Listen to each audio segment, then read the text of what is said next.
Regardons les étapes de ce déclenchement de la configuration Uranus-Pluton.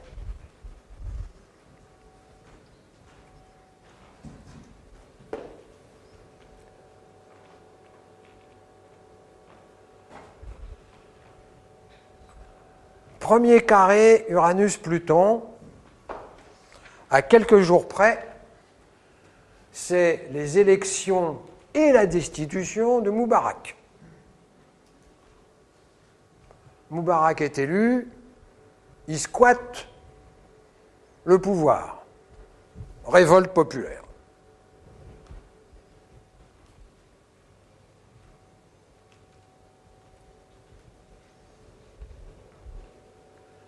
Juin 2012. Deuxième carré Uranus-Pluton, septembre 2012, l'automne dernier.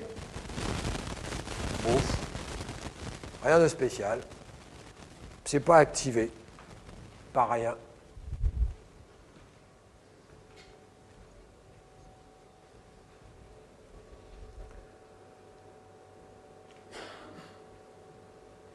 Novembre, décembre 2012, l'hiver dernier. Là, il y a des éléments très importants qui se mettent en place, et notamment on retrouve une conjonction Mars-Pluton, celle qui a déclenché le printemps arabe,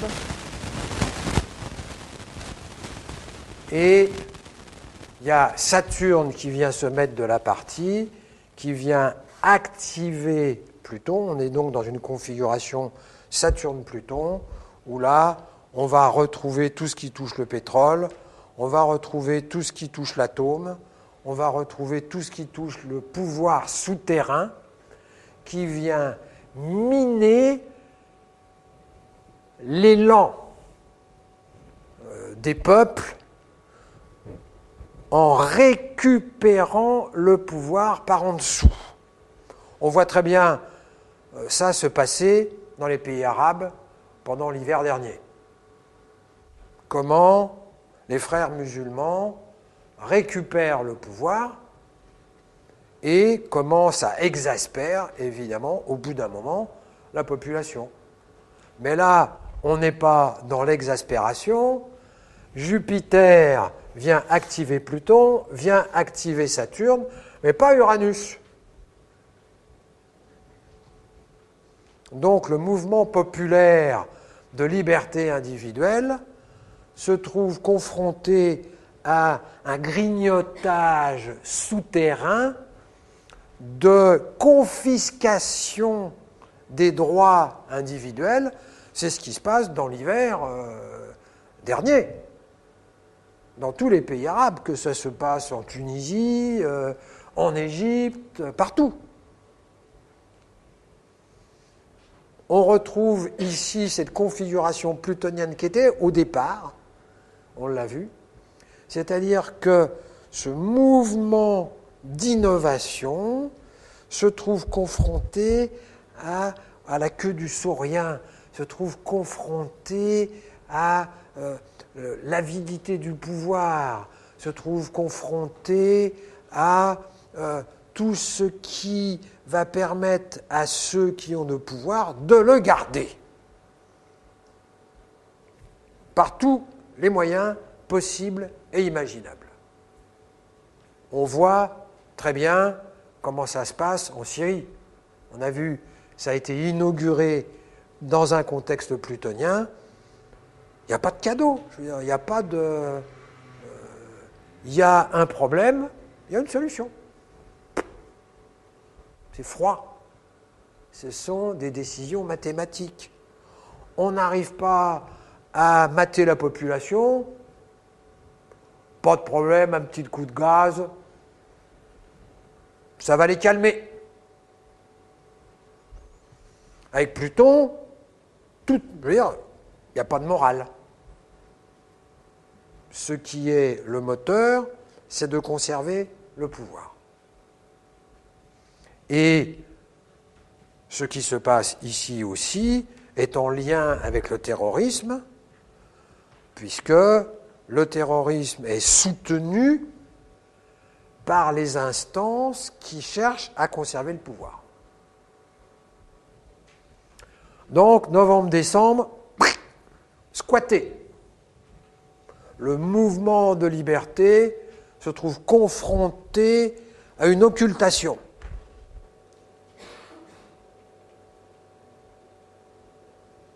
Mai 2013, troisième passage, troisième carré Uranus-Pluton, rien de bien remarquable, c'est pas activé par rien.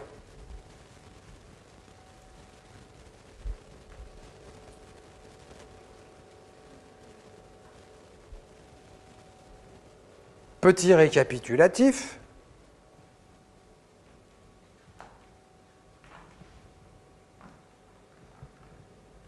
Ce n'est qu'en août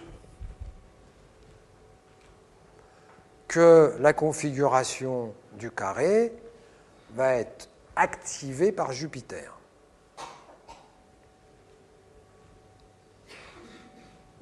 Regardons cette configuration. La voilà.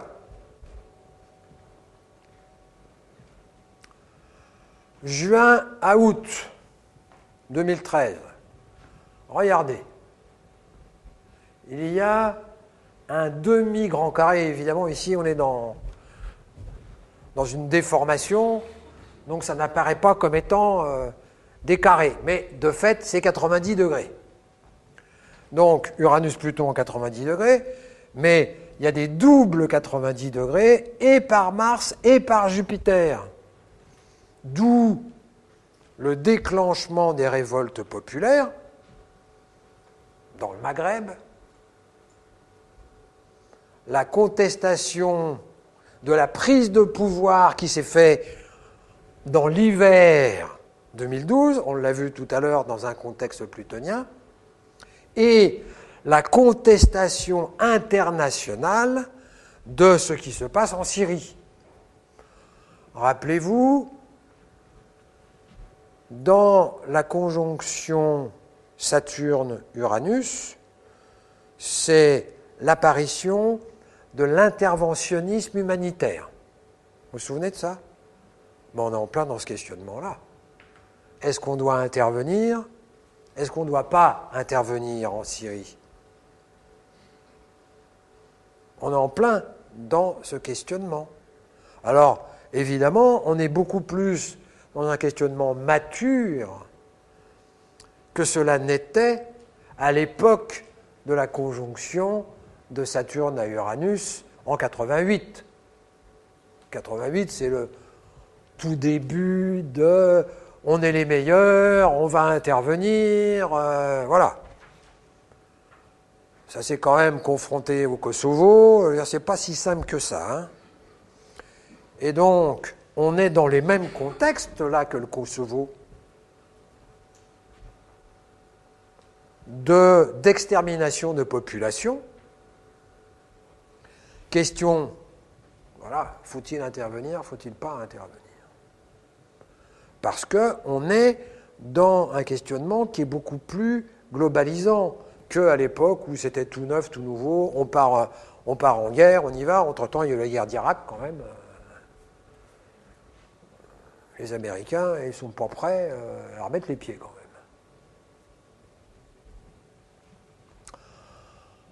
Donc, juin-août, alors là, il y a une activation sérieuse, et par Jupiter et par Mars, des contestations populaires, ce qui fait qu'on va retrouver en France cet été eh bien, des émeutes des banlieues, que ce soit à Marseille, que ce soit à Paris.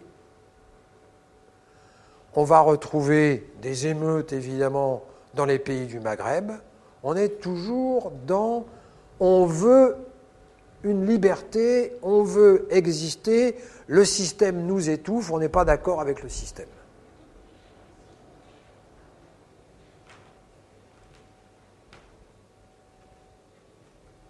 Continuons.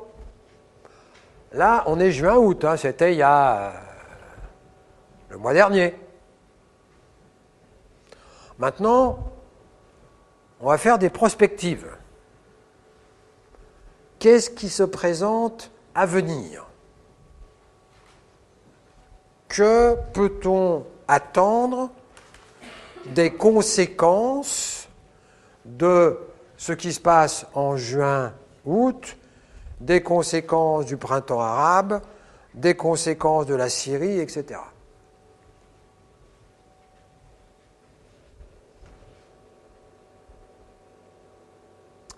Nouvelle configuration de 2013-2014.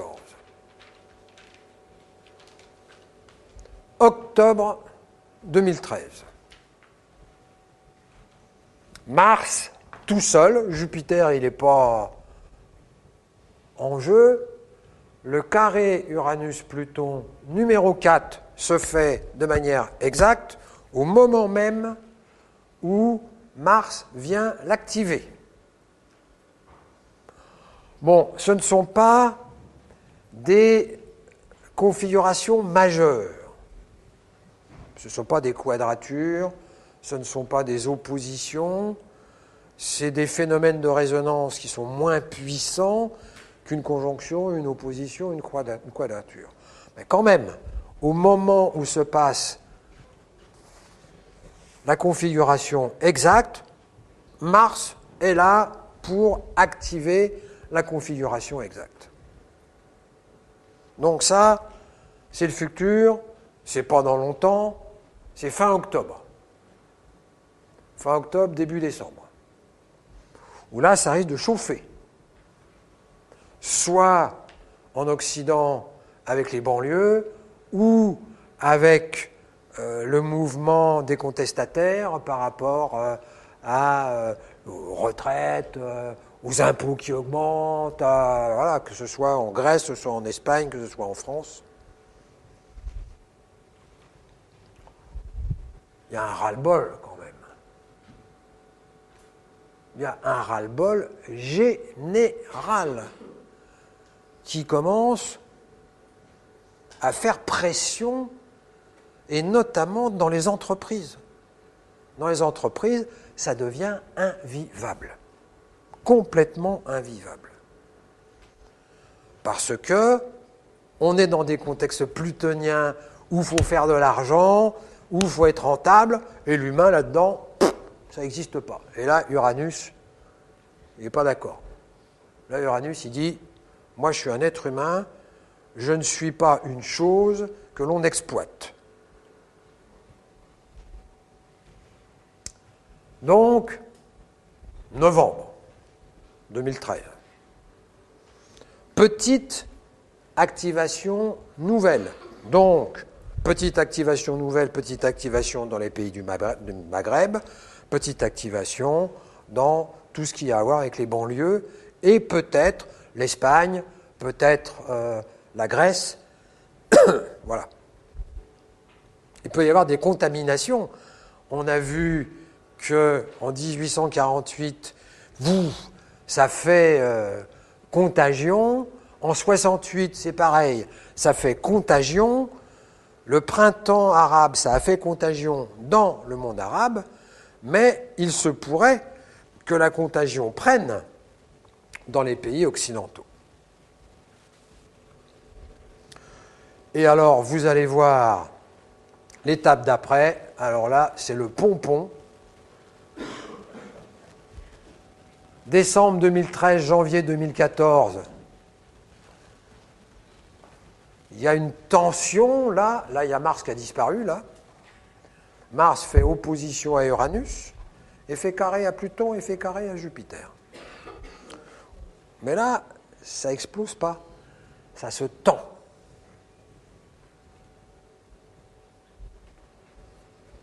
Et l'étape d'après, le pompon.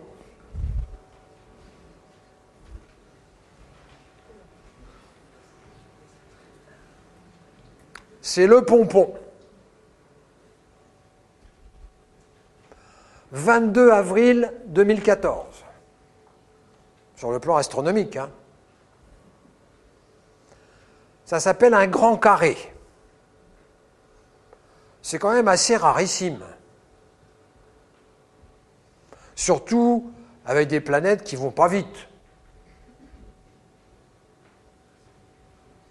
Alors là, on a tous les ingrédients, puisqu'on a Jupiter qui fait une opposition à Pluton, et Mars qui fait une opposition à Uranus, donc on a des aspects majeurs, et de Jupiter par rapport à Pluton, et de Mars par rapport à Uranus.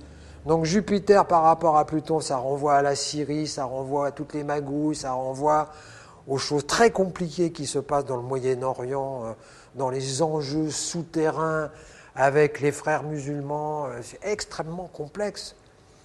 Donc, ça vient activer cette question-là.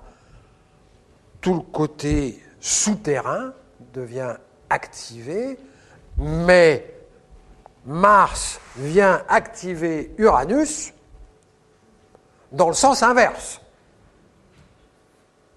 dans le sens de se libérer. Donc là, aux alentours, évidemment, ce n'est pas au jour près, hein,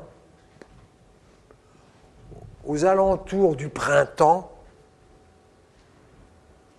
2014, le printemps prochain,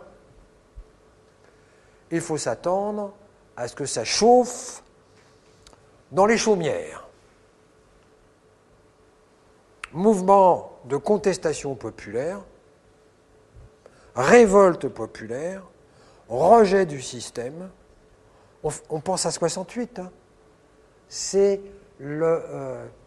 l'esprit 68. Alors le contexte n'est pas le même, mais c'est l'esprit qui est là et qui va avoir l'occasion là de remonter à la surface face à Pluton, qui représente tout ce qui est caché, alors ça peut prendre plein de formes, ça peut prendre des formes de contestation de l'économie, des contestations du bancaire, des contestations de tout ce qui représente l'emprise du système sur les individus.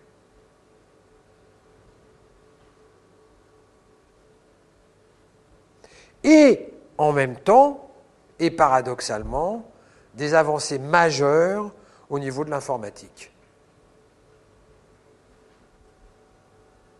Parce que l'informatique, en même temps, c'est l'accès, c'est extraordinaire, Internet. Vous avez une question, vous la tapez, vous avez la réponse. Une question. Internet, c'est tout. Sur tous les sujets possibles et imaginables. À l'heure actuelle, il y a 2 fois plus de sites sur Internet qu'il y a d'êtres humains sur Terre.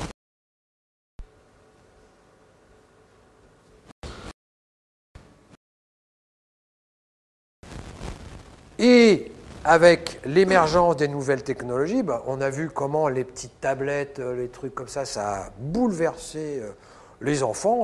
Voilà, les tablettes, ils sont nés avec. Hein. Ça y est. La souris s'est dépassée.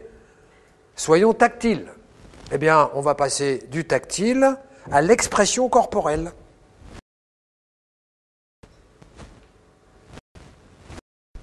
Ce qui n'est pas un mal, parce que ça va remettre le corps en jeu. Sauf que là, le corps va être porteur d'informations. Il l'est déjà plus ou moins par les mimiques, voilà, mais par les postures corporelles. Mais là, ce sont des informations inconscientes. Là, il va être question de transmettre des informations délibérées par l'entremise de son corps. Révolution absolument majeure qui nous attend au coin du bois. Ils n'attendent qu'une seule chose, c'est de se mettre d'accord pour vendre le maximum de trucs qui se branchent sur l'ordinateur et qui va vous permettre de commander votre ordinateur de loin. Vous faites comme ça, allez hop, il allume les lumières, ou je sais pas quoi moi. Donc, ça, Avril 2014, ça représente la culmination de cette longue période de 2012 à 2015 et en étalant de 2008 à 2015. Donc là, il faut s'attendre à plein de situations qui vont changer la donne sur le plan politique, sur le plan économique, dans le sens d'une promotion de la liberté individuelle. Face à Pluton, ça peut saigner. Ça serait de l'Islande en plus grand. Ce serait De l'Islande en plus grand. De l'Islande en plus grand, tout à fait. Avec les leçons tirées de l'Islande. C'est-à-dire que la différence avec 68, c'est que 68, c'était des jeunes. Là, c'est les adultes qui sont concernés. Les jeunes aussi.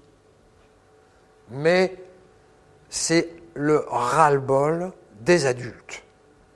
C'est pas seulement, c'est aussi le ras-le-bol des jeunes. Mais ce ras-le-bol des jeunes, à la différence de 68, il est supporté par les adultes. C'est ça qui fait la grande différence, c'est pour ça que ça donne une maturité que n'avait pas 68, parce que 68 c'était la jeunesse, et la jeunesse qui s'opposait grosso modo aux adultes. Alors que là, on n'est plus dans cette configuration-là, on est dans l'association, et on voit très bien ça en Espagne, c'est la contestation familiale. On n'est plus uniquement dans le fonctionnement des jeunes, ça concerne toutes les couches de la société. Et donc, là, printemps 2014, c'est jamais au mois près, parce qu'après, il y a la Lune qui vient, qui fait interférence, qui va déclencher ceci avant ou ceci après, donc c'est un mois près, à cause des questions de la Lune. Mais aux alentours d'avril-mai 2014, il faut s'attendre à un tremblement de terre quand même. Et peut-être d'ailleurs accompagné de tremblements de terre, mais il faut s'attendre quand même à ce qui est souterrain, que tout le monde sent, que tout le monde perçoit d'être bouffé par le système, il faut s'attendre à ne plus accepter d'être bouffé par le système.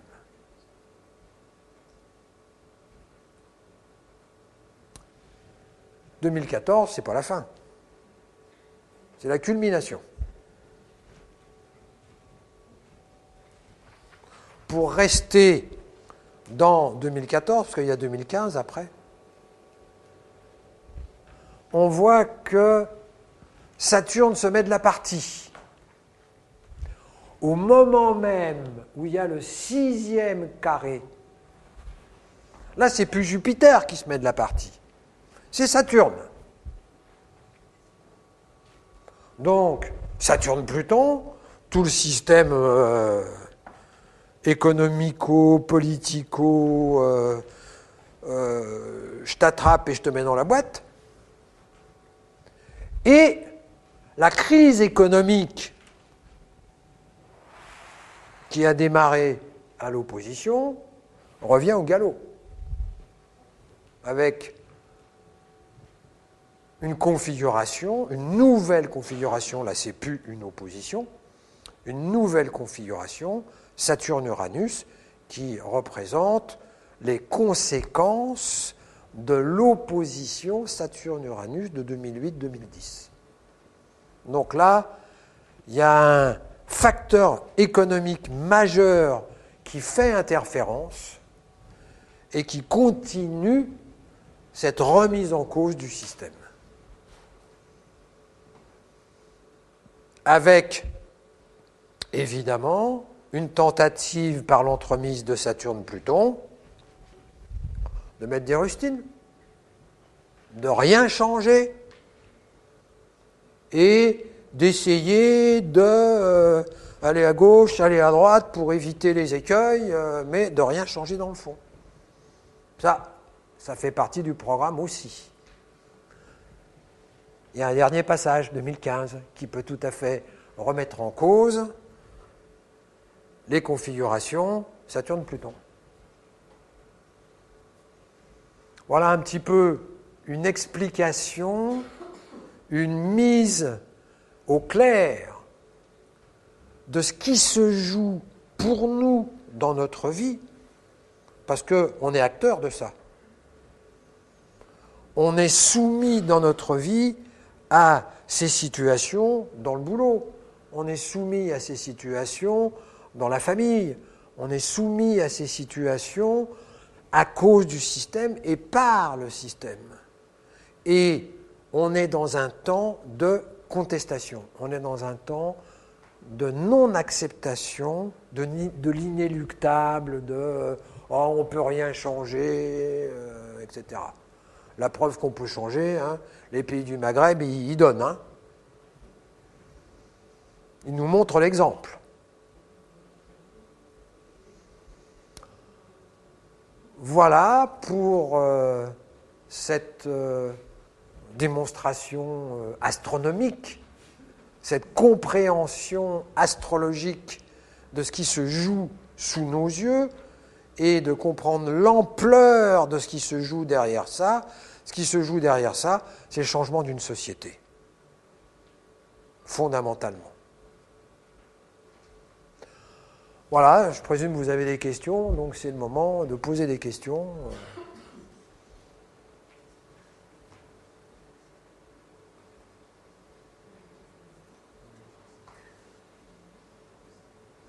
Bon. Que disent les astres pour 2015 alors?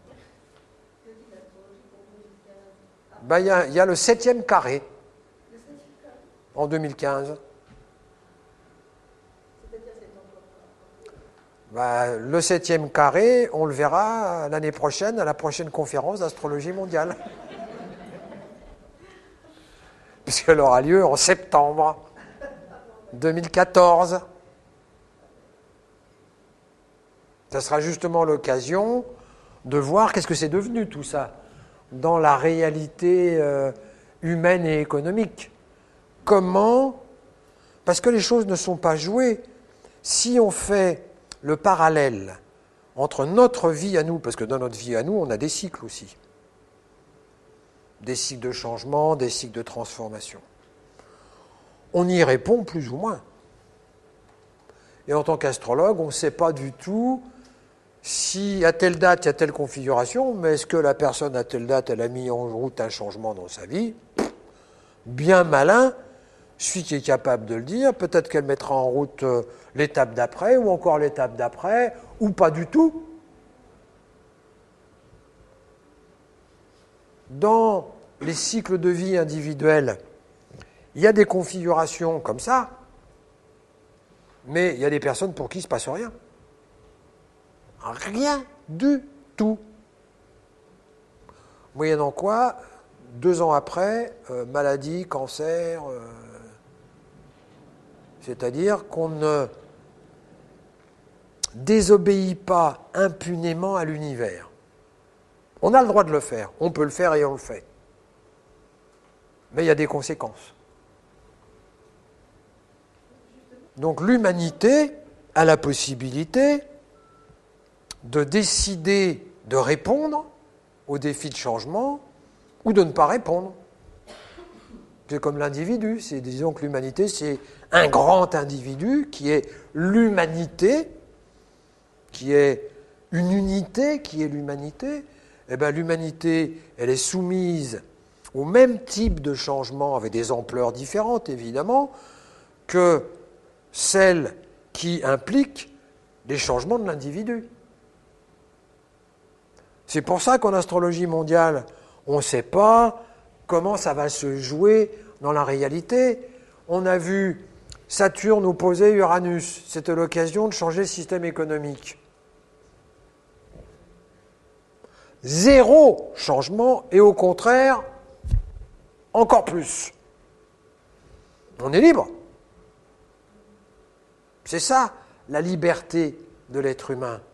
La liberté de l'être humain réside dans s'opposer à l'univers. Bon, évidemment, il y a des conséquences quand on s'oppose à l'univers, c'est évident.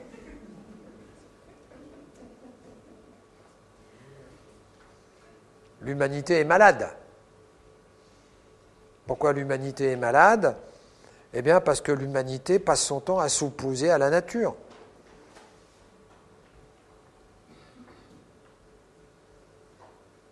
Donc, il y a des conséquences. Mais on peut le faire.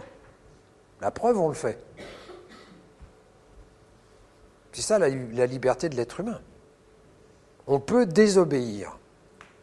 Et on ne s'en prive pas. Mais c'est comme un enfant. Il peut désobéir. Enfin, pas tous. Mais bon, un enfant normal dans une famille normale ne se prive pas de désobéir. Ah, il y a des conséquences, voilà. Ben, c'est la même chose pour l'humanité. Hein. Donc, ça, c'est les défis de changement et de transformation qui sont posés à l'humanité. Est-ce que l'humanité va répondre? Est-ce qu'elle ne va pas répondre? Apparemment, là, c'est les pays du Maghreb qui sont au taquet, là. C'est eux qui sont porteurs de l'élan de changement et de l'élan de contestation. Parce qu'eux, ils n'ont pas vécu 68.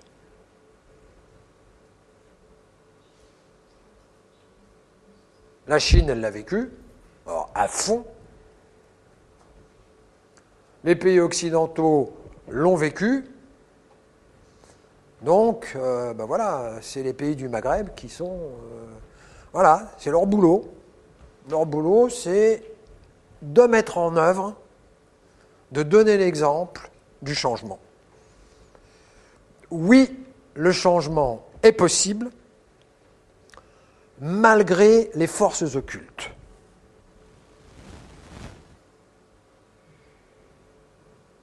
C'est ce que nous démontrent les pays du Maghreb. C'est pas facile, ça ne se passe pas tout seul. Hein. Mais on est dans ce temps qui permet ça. Voilà. On le fait, on ne le fait pas. C'est comme les individus, on va dans le changement ou on ne va pas dans le changement. Ça, c'est pas écrit. Ce qui est écrit, c'est que l'univers nous demande de mettre en œuvre ce changement. On le fait, on ne le fait pas, c'est pas écrit. Ben, c'est pareil pour l'humanité. Il y a une grande configuration. Saturne, Pluton, Uranus. Voilà. Je vous ai expliqué quels sont les enjeux. On le met en œuvre ou on ne le met pas en œuvre. Quand je dis nous, je veux dire l'humanité.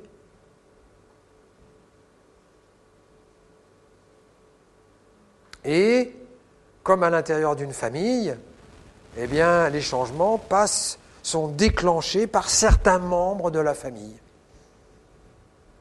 Ce n'est pas tous en même temps qui rentrent dans la révolte. Je vous remercie de votre attention et je vous souhaite une bonne fin de soirée.